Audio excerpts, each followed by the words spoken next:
नमस्कार दोस्तों। इस समय हमारे देश में कोरोना महामारी एक भयावह स्थिति पर पहुंच चुकी है। एक ऐसी स्थिति आ चुकी है जिसमें हर शख्स भय डर से मरा जा रहा है।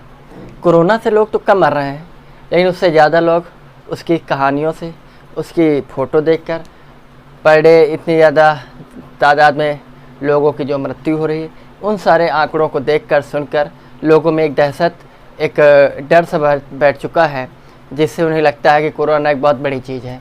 तो चलिए सबसे पहले इसके बारे में कुछ चीज़ें हम जान लेते हैं, ताकि आपको जागरूक करना मेरा मेन उद्देश्य है, ताकि आप मेरे थ्रू जुड़े हैं और आप जब जागरूक हो जाएंगे तो आपके थ्रू कई सारे लोग जागरूक होंगे, जिससे एक ये चैन बन जाएगी और धीरे धीरे लोगों में एक डर, जो भय बना बैठा है कोरोना का, वो दूर होगा। तो चलिए देखिए, सबसे पहले जैसे कोरोना में होता क्या चीज़ है। एक्चुअली में इसमें बात यह है कि जो कोरोना है, कोरोना में डीएनए नहीं पाया जाता है और कोरोना में आरएनए पाया जाता है। और हमारे यहाँ आरएनए पे सर्च करना, आरएनए की जानकारी निकालना एक बड़ा टास्क है। वो अभी टेक्नोलॉजी हमारे यहाँ है ही नहीं जिससे आरएनए से संबंधित चीज़ें हम जान सकें। हमारे यहाँ डीएनए की चीज़ें जानना बड़ा आसान है। डीएनए से रिलेटेड चीज़ों को निकालना, उन पे सर्च करना, उन पे रिसर्च करना आसान है। जैसे सपोज दैट आपके पड़ोसी का बच्चा आप पे पड़ जाए तो उसके बारे में जानकारी निकालना बहुत आसान है, ठीक। वो हम डीएनए के थ्रू निकालेंगे। डीएनए आरएनए में होता क्या है, एक्चुअली में होता ये है कि डीएनए में जो है डबल हेलिक्स मॉडल चलता है और आरएनए में सिंगल स्टैंडर्ड होता है। ये इस स्टाइल में होता है ये। तो इसलिए सबसे पहले हम क्या करते हैं, अगर डीएनए से आरएनए बनाना है या डीएनए से आरएनए की जानकारी लेनी है तो हम उसको डीएनए से आरएनए का ट्रांसक्रिप्शन करते हैं। ट्रांसक्रिप्शन यानी तोड़ना। अगर डीएनए डबल हेलिक्स मॉडल था, उसको हम तोड़ देंगे तो सिंगल हेलिक्स मॉडल हो जाएगा, जिसको जैसे आरएनए बन जाएगा। लेकिन आरएनए से डीएनए निकालना है तो हमें क्या करना पड़ेगा, उसको उस चक्र को जोड़ना पड़ेगा, यानी कई सारे चक्र चलाने पड़ेंगे। तो डीएनए से आरएनए बनाना या डीएनए का तोड़ना आरएनए में ट्रांसक्रिप्शन कहलाता है, लेकिन आरएनए का डीएनए में तोड़ना या आरएनए का डीएनए में बनाना, तब्दील करना रिवर्स ट्रांसक्रिप्शन कहलाता है, ठीक है। तो इसीलिए, और ये प्रक्रिया कितने समय पूरी हो इसकी कोई निश्चित जानकारी भी नहीं है, लेकिन एवरेज जो निकाला जाता है वो साइकिल थ्रेशोल्ड के थ्रू से उसके जो वैल्यू है वो कम से कम 35 एवरेज 35 चक्कर, अगर आरएनए को 35 बार उसको अगर डीएनए के रूप में कन्वर्ट करके उसके चक्कर उसका साइकिल चलाया जाएगा, एक एवरेज बताएगा, तब जाके कहीं किसी भी शख्स में पता चलता है कि उसमें कोरोना है कि नहीं है। क्योंकि कोरोना में डीएनए नहीं पाया जाता, कोरोना में एक्चुअली में आरएनए पाया जाता है। इसलिए आरएनए से डीएनए बनाना एक बड़ी प्रक्रिया, एक जटिल प्रक्रिया है। इसीलिए उसके बारे में जानकारी लेना, उसके बारे में किसी को बताना उसमें कोरोना है कि नहीं है, तो वो इसीलिए टाइम लगता है। इसीलिए आरटी-पीसीआर किया जाता है। आरटी-पीसीआर का मतलब होता है रिवर्स ट्रांसक्रिप्शन। रिवर्स आरटी यानी वही रिवर्स ट्रांसक्रिप्शन, यानी आरएनए से डीएनए में तब्दील करना, यानी इसको बनाना, चक्कर चलाना, यानी साइकिल के थ्रू, तो उसको कहते हैं आरटी यानी रिवर्स ट्रांसक्रिप्शन। पीसीआर यानी पॉलीमराज चेन रिएक्शन, यानी उस चक्कर, यानी कितने उस चेन को चलाया जाएगा, उस चेन को रिएक्शन कितने किया जाए जिसके ये पता चले इस बंदे में कोरोना पॉजिटिव है या नहीं है। अगर 35 बार, सपोज दैट जैसे कोई जूसर मशीन है जिसमें आप जूस निकालते हैं, तो जैसे कोई फल डाला तो एक चक्कर लगाएंगे कोई जूस निकलेगा, 2 चक्कर लगाएंगे कोई जूस निकलेगा, ऐसे 15, 20, 25, 35 चक्कर जब लगाएंगे तब जूस कहीं निकलना शुरू होगा। या बहुत रसदार फल है तो उसमें जल्दी में ही वही चीज़, अगर कोई भी शख्स, किसी भी शख्स में कोरोना ज़्यादा है, यानी कोरोना के वैल्यू ज़्यादा है, यानी हाँ कोरोना के ज़्यादा है, तो उसमें सीटी वैल्यू कम आएगी।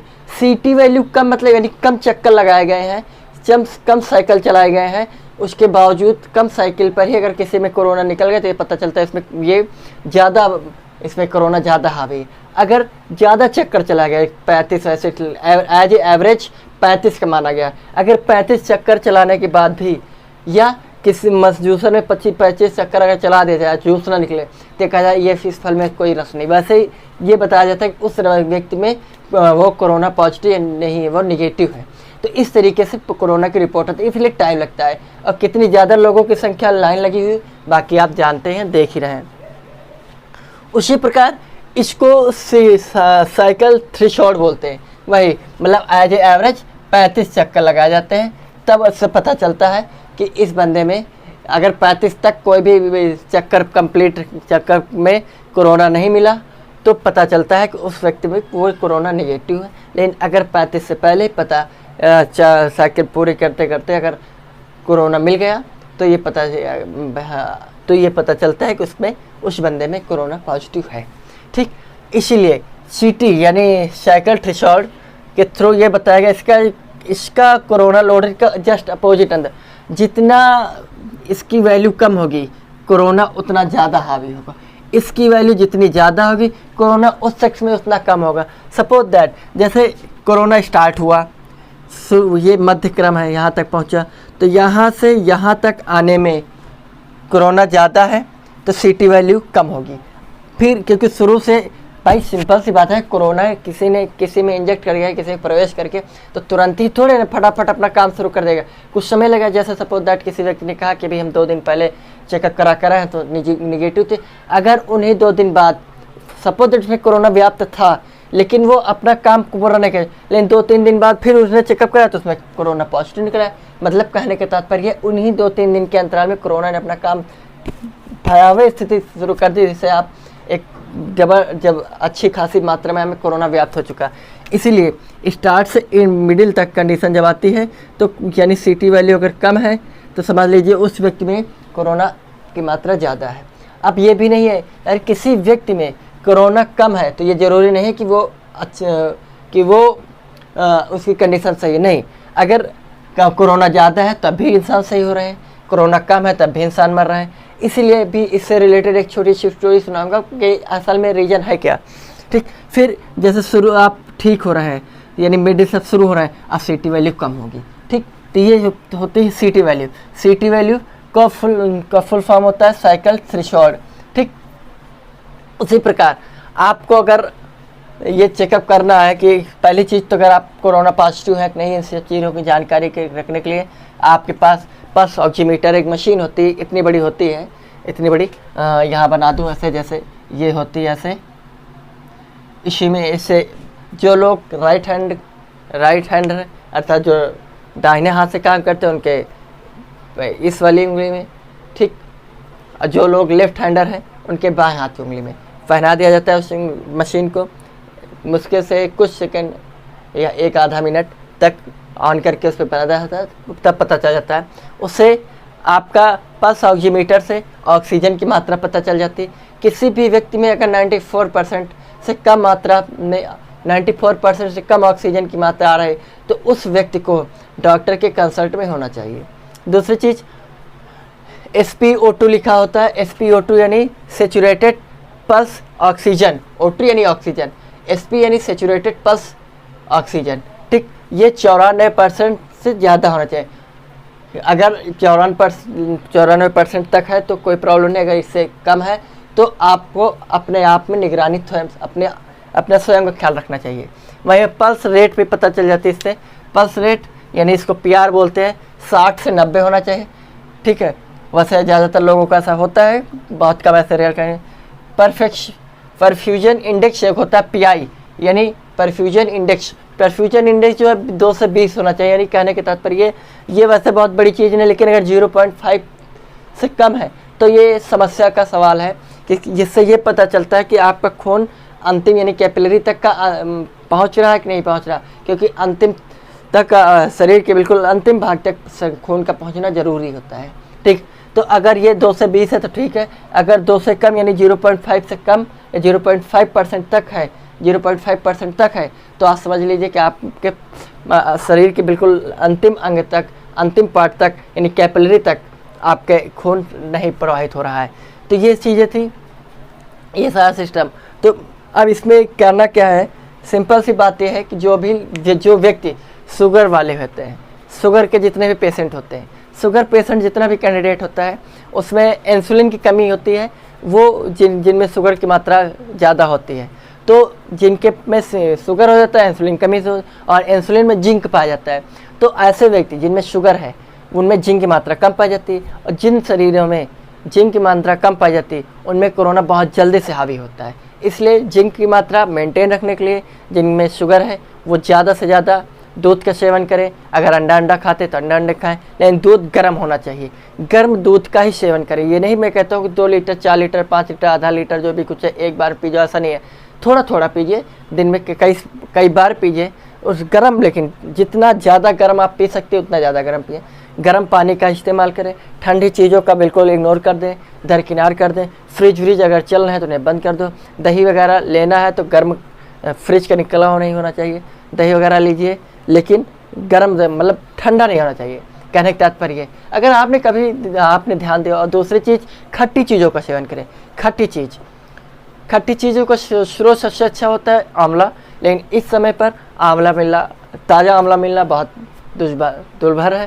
तो इसलिए आपको आंवले से संबंधित आंवला का मुरब्बा आता है, आंवले का अचार आता है, उन सब का सेवन करना चाहिए। साथ ही और भी कई सारे नींबू है, नींबू का इस्तेमाल करिए अच्छी मात्रा में। एक्चुअली में होता ये है कि जो विटामिन सी खट्टे पदार्थों से मिलता है, खट्टे फलों से। तो खट्टे और विटामिन सी हमारे शरीर में स्टोर नहीं रहता है, खाएंगे काम करेगा, पेशाब कर दोगे, यूरिन के माध्यम से बाहर निकल जाएगा। इसलिए ज़्यादा से ज़्यादा का ये नुकसान होने वाली कोई बात ही नहीं है, ठीक है, विटामिन सी से। और ज़्यादा से ज़्यादा जो मल्टीविटामिन टैबलेट्स हैं उसमें वो मल्टीविटामिन लें जिनमें जिंक की मात्रा पाई जाती है, ऐसे टैबलेट का इस्तेमाल करें, ठीक है। ये चीज़ें बहुत ज़रूरी हैं। अगर आप लोगों ने ध्यान दिया हो तो ठंडी के सीज़न में कोरोना नहीं था। रीज़न कभी इस पर फोकस किया, सोचिएगा, ये बात सही है। ठंडी के सीज़न में हम कोई भी ठंडी चीज़ नहीं खाते हैं, हम गर्म चीज़ का सेवन करते हैं। ज़्यादातर गर्म पानी पीते हैं। कोई भी चीज़ खाएंगे गले के नीचे से निकलेंगे गर्म ही होगा। खाना पानी जो भी दाल सब्जी चावल दूध दही जो भी कुछ होगा गर्म होगा। इसीलिए अब कोरोना बहुत ज़्यादा हावी है, इसलिए आप सभी से गुजारिश है जो भी कुछ गले के नीचे से निकालना है वो गर्म ही हो। गले से जो भी कुछ होकर जाए वो गर्म होता जाए, गर्म ही हो, ताकि कोरोना अगर आप में व्याप्त है तो मर जाएगा, कोई भी चिंता की बात नहीं है। मैं एक चीज़ कहना चाहता हूँ कि अमेरिका में एक एक्ट है, यानी कानून है, डिफेंस प्रोडक्शन एक्ट 1950 में एक एक्ट बनाया गया कि यहाँ का राष्ट्रपति इस एक्ट के तहत कोई भी किसी भी चीज़ का निर्यात बंद कर सकता है। किसी भी चीज़ का अगर निर्यात हो रहा है तो बंद कर सकता है। तो उसने 37 चीज़ों के निर्यात को बंद कर दिया था, डोनाल्ड ट्रंप ने ही बंद कर दिया था। लेकिन ये उम्मीद ये थी कि जो बाइडन आएंगे तो शायद शुरू करेंगे, तो जो बाइडन ने कुछ नहीं किया उसके लिए। तो एक्चुअली में हुआ ये 37 चीज़ें वो हैं, जैसे बोतल है, शीशी है जिसमें वैक्सीन आती है हमारी, शीशी है, ढक्कन है और कई सारी चीज़ें हैं। इसमें उसमें एक केमिकल है जिसका नाम है एक्जून केमिकल। एक्जून केमिकल का काफ़ी अच्छा रोल है इस मेडिसिन में, इस वैक्सीन में। लेकिन चलिए कोई बात नहीं है, हम लोग जुगाड़ू हैं, कोई ना कोई जुगाड़ निकाल लेंगे। वैसे भी हमारा देश काफ़ी आगे है। वसुधैव कुटुंबकम की नीति हम फॉलो करते चले आ रहे हैं, वही फॉलो करेंगे और करते रहेंगे, ठीक है। दूसरी चीज़ आपको एक कहानी सुना दूँ कि अमेरिका में एक शख्स को फांसी की सज़ा सुनाई गई। जब फांसी के तख्ते तक उसको लिया जाया गया तो अंततः उसका डिसीजन, फांसी देने का डिसीजन चेंज कर दिया गया। उससे बताया गया कि अब आपको फांसी के फंदे पर न लटकाकर अब आपको एक जहरीले सांप से कटवा दिया जाएगा। उसकी आँख में पट्टी बांधी गई तो उसको तो बांधने के बाद थोड़ी देर बाद उसको एक पिन चुभा दिया गया। अब उस शख्स को ये नहीं पता चला कि सांप ने काटा है कि पिन ने चुभा है। वो शख्स ज़ोर ज़ोर से चिल्लाने लगा और अंततः उसकी मृत्यु हो गई। कहने का तात्पर्य यह है कि हमारे शरीर में कुछ ऐसे हार्मोन्स होते हैं, पॉइजनिक हार्मोन्स होते हैं, जो डर भय जैसी चीज़ें अगर हमारे दिमाग में बैठ गई, हमारे दिल में बैठ गई, हमारे दिमाग में प्रवेश कर गई, तो वो हार्मोन्स का स्राव शुरू हो जाता है, जिसकी वजह से हमारी मृत्यु हो जाती है। तो कहने का तात्पर्य यह है कि इस समय आप न्यूज़ देख रहे हैं, केवल कोरोना चल रहा है, पेपर पढ़ रहे हैं, केवल कोरोना चल रहा है, उसमें ज़्यादा संख्या में लोगों की डेथ दिखाई जा रही है। ये आंकड़े हैं मरने वालों की, ये आंकड़े हैं बीमार होने वालों को। कहने का तात्पर्य है कि हर एक चीज़ आपके दिमाग में बैठ रही है। तो आप प्लीज़ ऐसी न्यूज़ पे फोकस मत करें। मुझे अगर मेरा चैनल इतना भी काबिल नहीं, अगर ये ट्रेंड कर जाए तो मेरी एक रिक्वेस्ट है प्रधानमंत्री जी से कि हर हॉस्पिटल में कुछ ऐसे कार्टून टाइप चीज़ें चलाई जाए जिससे बंदे के दिमाग में इस कोरोना नामक कोई चीज़ वहाँ दिखाई ना जाए। दूसरी चीज़, घरों में बच्चों को, बूढ़ों को जिनको कोरोना है या नहीं है, आप अपने घरों में कोरोना नामक चीज़ कोई देखे सुने ही नहीं, अच्छी अच्छी चीज़ें देखें, कोई मनोरंजन चीज़ें देखें जिससे आपके दिमाग में एक प्रसन्नता बनी रहे, खुश मिजाजी बनी रहे, एंटरटेनमेंट बना रहे आपके जहन में, जिसकी वजह से आपका दिमाग बिल्कुल प्रसन्न रहेगा, आपका दिल बिल्कुल खुश रहेगा, जिसकी वजह से ये भय, ये डर नामक कोई भी चीज़ जब रहेगी नहीं तो कोरोना का कुछ बिगाड़ नहीं सकता है। तो गवर्नमेंट से, प्रधानमंत्री जी से मेरा यही एक अनुरोध है कि प्लीज़ ऐसी चीज़ें हॉस्पिटल में चलाई जाएं जिससे लोगों को एंटरटेनमेंट हो सके, कोरोना नामक भय बिल्कुल ख़त्म हो सके। इजराइल एक ऐसा देश है जिसने अपने यहाँ हर एक बच्चे को, हर एक शख्स को, छोटे बच्चों को छोड़कर बाकी सभी को वैक्सीन्स दे रखे हैं। जिस फर्स्ट डोज तो कंप्लीट हो चुका है, सेकेंड डोज चल रहे हैं, वो भी शायद 45 या 50% लोग कवर हो चुके हैं। बाकी बचे हुए लोग वहाँ पर आम जगहों पर जाने के लिए इजराइल ने मास्क वास्क बंद कर दिए हैं। तो वैसे ही चीज़ें, वैसे हमारे यहाँ भी 1 मई से 18 से ऊपर तक के लोगों को वैक्सीनेशन किया जाएगा। तो आप सभी बढ़ चढ़ कर हिस्सा लें।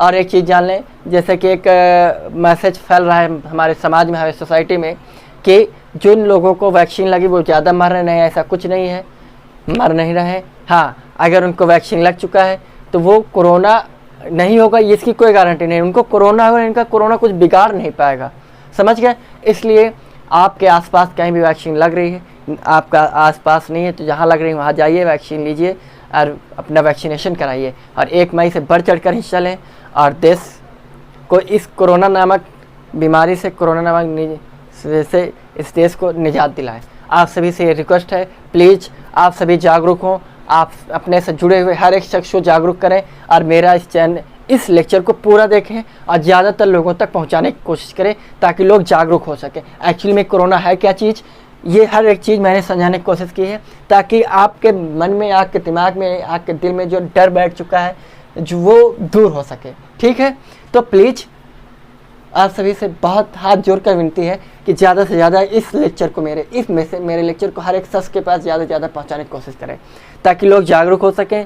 जिन घरों में कोरोना है वो बेचारे बच सकें और अपने घर वालों को बचा सकें और बिल्कुल बेहिचक होकर ज़िंदगी जिएँ, एक खुशनुमा ज़िंदगी जिएँ। ये इसमें आप सभी से मेरा रिक्वेस्ट है कि आप मेरा सहयोग करें। ये मेरे लिए नहीं है, ये देश के लिए है, हमारे समाज के लिए है, हमारे ज़िले के लिए है, हमारे क्षेत्र के लिए है, ठीक है, हमारे स्टेट के लिए। तो प्लीज़ आप सभी से विनती है कि इस लेक्चर को ज़्यादा से ज़्यादा फैलाने की कोशिश करें। तो प्लीज़ आप सभी का बहुत बहुत धन्यवाद। Thank you. जय हिंद, जय भारत।